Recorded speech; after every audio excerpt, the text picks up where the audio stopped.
Open access is really amazing. I mean, it's extremely important, extremely useful.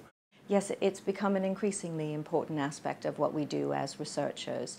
The idea behind it is to ensure that the research that we do, often funded through public funds, is publicly available and free to all to download on the internet. Open access is really important to us as a research team. We believe in reaching the widest possible audience with our findings, so not just scientists, but also people that are working in policy, people working in voluntary sector organisations, and also members of the public and journalists, making sure that they can all access our findings. When I considered how I might best reach everyone, it seemed that having open access articles would allow everyone to be able to access this research more easily, since not everyone has a subscription to library services at a university.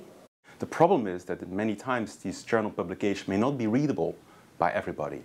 You need to have a subscription. These subscriptions may be very expensive. The last thing I want to do is to publish a useful piece of work and have it hidden behind firewalls so nobody can read it. We make all of our papers open access. I think it's a good thing to do, but it's also a requirement of the funding conditions for our grants. It's also something that's really important to our funders. So our funders on this study are the Wellcome Trust and Medical Research Council, and they see open access as essential to maximising the impact of the research that they fund. We are funded by the Wellcome Trust, and the Wellcome Trust for several years have had a policy where you must make your papers to open access. And similarly, we have funding from the research councils, and they are also requiring that you make your papers as accessible as you possibly can. And that's incredibly important for researchers, so that we're not just speaking to each other as academics, but that we're able to engage with the public and to share the findings of research more widely. The Royal Society of Chemistry is, of course, quite a prestigious organization. This was a paper in the Journal of Materials Chemistry, and as a matter of fact, we even got the cover of the journal.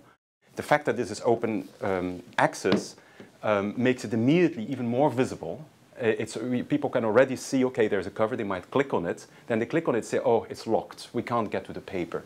Now they can immediately click it, and I was amazed that when the paper was accepted, I sent it to you, and within 1 week, you managed to get it on there with the little lock unlocked. I mean, you can imagine it's your first paper, it's out there, and everybody can read about what you've done for all these years, right? So it's just really beautiful. So I'm very grateful for that.